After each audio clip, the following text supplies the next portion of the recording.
कुदरत का ये कानून है कि जो चुप रहेगी जुबान खंजर लहू पुकारेगा अस्सी का। अगर आपने हमारी खामोशी और हमारी खामोश सदाओं को सुना होता तो आज आपको इस मंच पर से ऐसी खरी खरी बातों को सुनने का मौका न मिलता।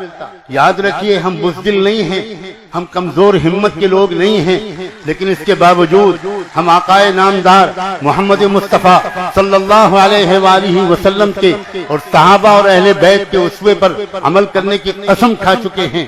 हमें यकीन है कि अल्लाह हमारे साथ तब होगा जब हम सब्र से काम लेंगे। लेकिन अजीजों, नौजवानों, सब्र का मतलब तमाशा देखना नहीं है। मुल्क जलता रहे, मुल्क बर्बादी की तरफ बढ़ता रहे, मुल्क की जायदादें लुटती रहें। हरियाणा में क्या हुआ, हजारों बसें फूंक दी गईं, बाइक्स जला दी गईं, शोरूम तबाह कर दिए गए। ये किसने किया था? क्या एक भी मुसलमान वहां पर मौजूद था? आपने वहां के उन लोगों को तो आतंकवादी नहीं कहा, लेकिन मुसलमान अगर सड़क पर खड़े होकर सिर्फ अपना मुतालबा पेश करता है तो आपकी पुलिस उनके ऊपर गोलियां चला देती है। ये सूरत हाल कब तक ये मुल्क बर्दाश्त करेगा? कब तक? आखिर ये मुल्क जिंदों का मुल्क है, आखिर इस मुल्क का एक माजी है, इस मुल्क की एक तारीख है।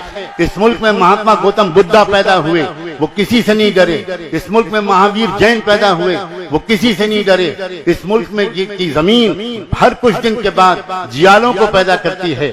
हम नहीं चाहते कि ये मुल्क खाना जंगी का शिकार हो। हम all India Muslim personal law board की तरफ से अब भी हुकूमत से कहना चाहते हैं कि असली एजेंडे पर अमल करें, महंगाई को खत्म करें, काले धन को वापस लाएं, दस्तूर से छेड़छाड़ मत करें, कॉन्स्टिट्यूशन को बदलने की कोशिश मत करें, सेकुलर और डेमोक्रेटिक फैब्रिक को बदलने की कोशिश मत करें। सेकुलर कॉन्स्टिट्यूशन को बदलने की कोशिश से सिर्फ मुसलमानों का नुकसान नहीं होगा, सिर्फ क्रिश्चियनों का नुकसान नहीं होगा, सिर्फ सिखों और बुद्धिस्टों का नुकसान नहीं होगा, सिर्फ SC ST और OBC के लोगों का नुकसान नहीं होगा, उस अजीम मुल्क का नुकसान होगा जिसका नाम भारत है, उसका नुकसान होगा। और या तो आप ऐलान कर दीजिए कि आप किसी विदेशी मुल्क के इशारे पर आप इस देश को तोड़ने के एजेंडे पर काम कर रहे हैं।